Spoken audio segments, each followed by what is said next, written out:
Daily taste the daily.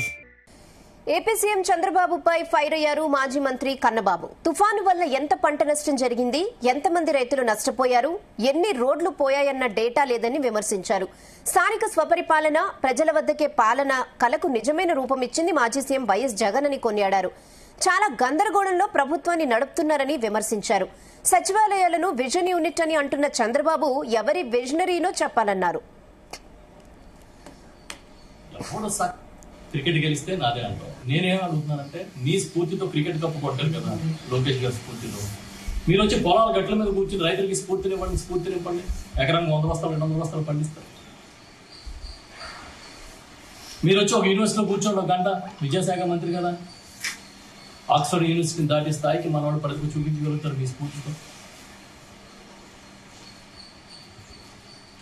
ఎవడు success అయినా మన అకౌంట్లో వేసుకోవడమే. జగన్మోహన్ రెడ్డి గారు ముఖ్యమంత్రిగా ఉన్నప్పుడు తెచ్చిన కంపెనీలను నేను తెచ్చాను. గారు పోలవరం ప్రాజెక్టు కడితే నేను తెచ్చాను. క్రెడిట్ చూడు. మంచి అయితే మన అకౌంట్, తప్పు జరిగితే పక్కోడి అకౌంట్. అసలు ఏముంటుంది, అప్పుడప్పుడు ఎవరికి ఆ జబర్దస్తులు అవి చూసేవాళ్ళు, కానీ ఈ మధ్యన చూడటం మానేసి ఇవి చూస్తున్నారు. TV5లో కొన్ని వార్తలు. క్రికెట్ని, మహిళా క్రికెట్ ఆయన కొట్టించాడు కదా లోకేష్ గారు. ఇప్పటి నుంచి మిగతా పనులని మానేసి ఈ క్రికెట్ టీంలో ఎక్కడ ఆడతాం అక్కడికి వెళ్ళి ఆయన్ని పిలిపిస్తే కనీసం మన దేశానికి మంచి పరువు వస్తుంది, పేరు వస్తుంది. ఇప్పుడు రిజల్ట్ 2047 అంట.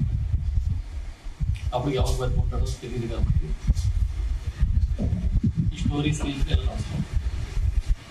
ఆ విజన్ అంటే ఏంటంటే, ఇదిగో ఈ సచివాలయాలు ఏర్పాటు చేయడం, క్షేత్రస్థాయిలో ప్రజలు పనికొచ్చే పనులు చేయడం, అది విజన్.